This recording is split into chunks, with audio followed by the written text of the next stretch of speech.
Next question today. Hey, David, how do you feel about Planned Parenthood using the Trump National Labor Relations Board to break up a potential union of some of their support staff in Colorado? Okay, this is very interesting. Planned Parenthood. It is an organization often championed by the left, derided by the right because of their involvement, even as a small portion of what they do, in abortion-related services.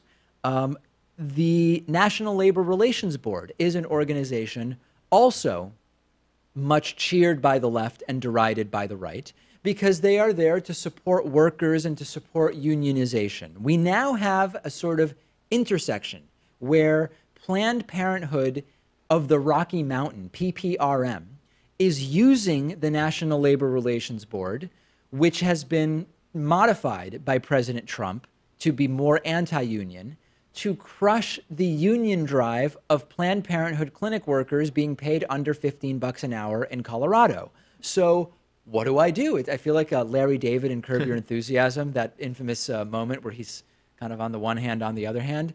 On the one hand, I want Planned Parenthood to be strong and viable and able to do what it does.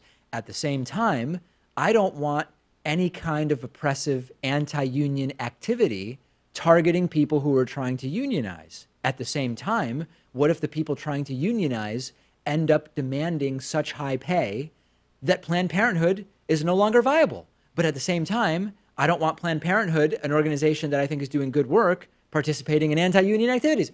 It's almost like my head could explode. But I actually think it's pretty damn simple. I think that the truth is that, number one, unions don't have the power in the United States that they even did at one point. Number two, there is nothing even remotely unreasonable about the demands being made by the employees of Planned Parenthood. And I think that it is absolutely within the rights of Planned Parenthood to try to use the National Labor Relations Board to prevent unionization. I think that they shouldn't do it, though. I'm not saying that they're doing anything illegal. This is what organizations can do. I think the leaders at Planned Parenthood shouldn't be doing this because of what it means. And I know that it's very easy to say that, and then you go back and you look at the details, and it actually turns out they had no choice. Like, they were going to be just crushed by the demands of those activists seeking to unionize.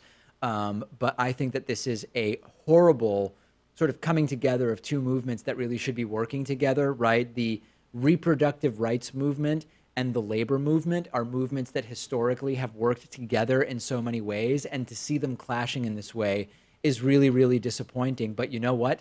There are details that are specific to this particular situation, which I couldn't possibly sort of comment on. But big picture, I don't like the fact that this is where it's gone, and I would like it to be resolved in a different way. But there's this caricature in the United States among some who are against unions, and the caricature is the union bullies, which just have so much power.